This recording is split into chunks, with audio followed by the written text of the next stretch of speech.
Oi, oi! De volta na área. Eu tô aqui com esse gatinho aqui, ó, que tá estudando.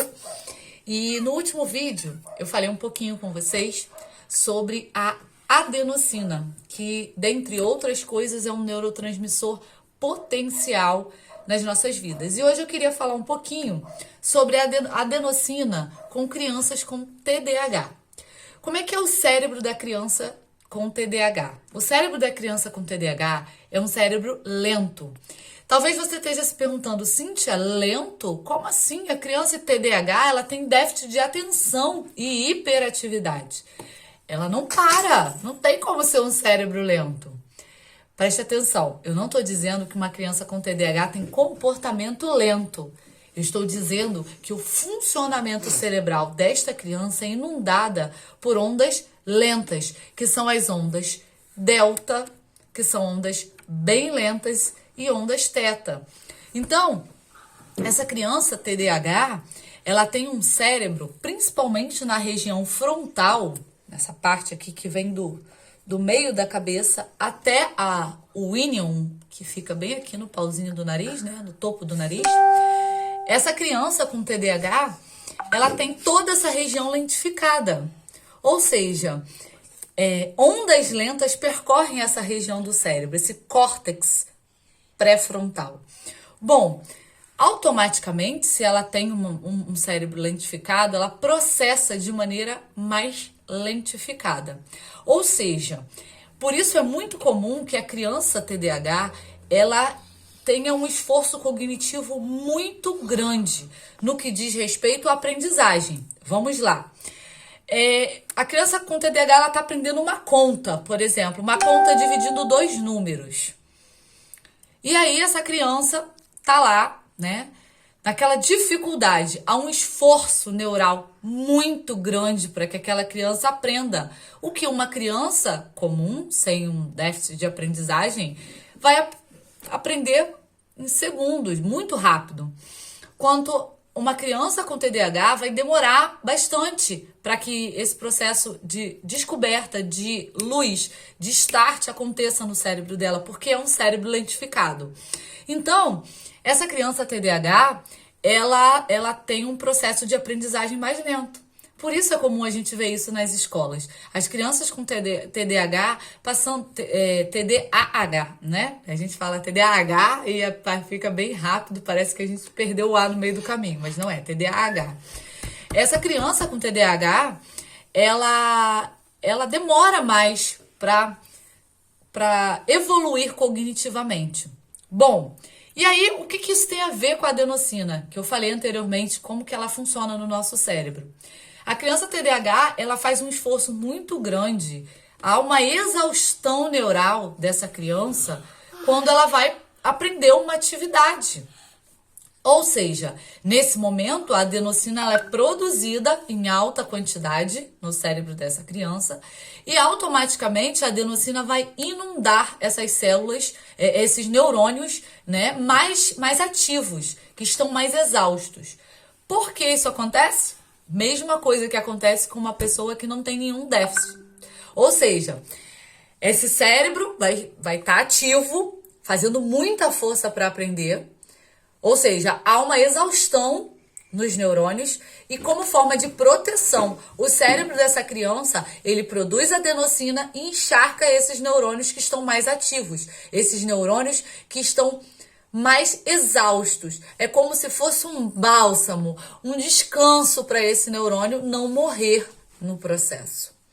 Bom, então vamos lá. Essa criança TDAH, ela se esforçou pra caramba. E aí o que acontece com ela no meio do trajeto? Ela fica cansada, desanimada, diz que tá com sono, quer olhar para outro lado, presta atenção em outra coisa. Por quê? Por causa da exaustão, principalmente da região frontal do cérebro. Então essa exaustão, ela é um processo comum numa criança com TDAH, tá? É um processo comum de acontecer em crianças com dificuldade de atenção e hiperatividade. Por quê? Porque é um cérebro lento que se esforça muito para o aprendizado. Ou seja, esse cérebro desgasta muito facilmente, os neurônios entram no processo de exaustão e automaticamente o cérebro, como uma forma de proteção do sistema nervoso central, vai produzir adenosina. E a adenosina vai encharcar esses neurônios, levando a criança a desistir daquela atividade, a entrar no descaso, levando essa criança a desanimar, a ter sono, ou a começar a se mexer pela sala, a começar a bater nas paredes, a começar a fazer barulho, tirando a atenção de todo mundo. Isso é uma forma dela descarregar todo o cansaço neural que ela passou naquele momento de aprendizagem, e dela é uma forma de ela se botar para fora tudo aquilo que tá cansado nela, tudo aquilo que tá desanimado nela. Bom, o processo da adenosina, ele acontece numa criança com déficit de aprendizagem ou não. Numa criança com TDAH, isso vai acontecer corriqueiramente, porque essa criança ela vai o tempo todo passar por esses processos de exaustão, principalmente na região frontal do cérebro. Então é muito interessante que o educador ele tenha a noção de que isso acontece, que isso é uma forma do cérebro da criança se proteger para que não haja essa morte neural. Então, o professor, o responsável por essa criança, o professor, o pai, tem que prestar atenção e entender esse momento da criança, de que realmente ela entrou no estágio de estresse mental, de cansaço mental, e como maneira de proteger o cérebro, o sistema nervoso central, o cérebro vai parar e ele não vai querer mais interagir com a atividade, ele não vai querer mais sentar para fazer o exercício. Então, tem que ter estratégia para como conduzir isso.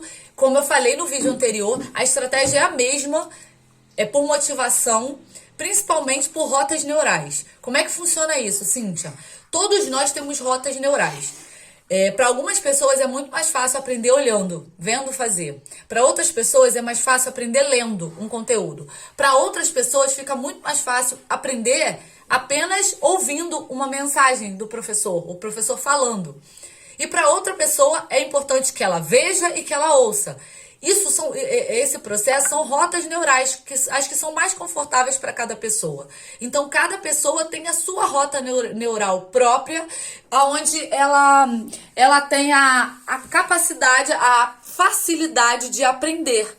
Ou seja, ela aprende mais fácil por uma determinada rota. Então, qual é o papel do educador com essa criança com TDAH? Descobrir a rota neural, a forma, a maneira pela qual aquela criança tem mais facilidade na aprendizagem. E, de maneira lúdica, facilitar, motivar essa criança. Porque quando há motivação, ela entra num processo de tranquilidade, ela entra num processo de tranquilidade cognitiva para que o aprendizado aconteça, e ela automaticamente vai impedindo essa produção de adenosina, porque não há o cansaço, quando há a ludicidade e quando há esse entender, esse motivar a criança. O processo é o mesmo, é através de motivação. Então fica aí a dica para você que é professor, para você que é mãe, para você que é pai, para você que trabalha com crianças, seja em qualquer esfera. Crianças hiperativas e crianças com déficit de atenção, elas precisam ser entendidas. Precisamos entender que esse cansaço mental é comum por conta de um cérebro lentificado. Precisamos entender que no momento que houver exaustão, a adenosina será produzida e essa criança vai desistir dessa atividade. E qual é o trabalho do profissional que está atuando com essa criança? Motivar de maneira lúdica para que ela não perca o interesse pela atividade, para que ela conclua, para que ela descubra a rota neural mais confortável para ela, para que a aprendizagem aconteça, ok? Deixa aqui o meu beijinho no seu coração e vamos voltar aqui para as atividades, porque enquanto eu falava com vocês, alguém fugiu daqui. Olha só, deixou o caderno e fugiu de mim. Tchauzinho, gente. Beijo no coração.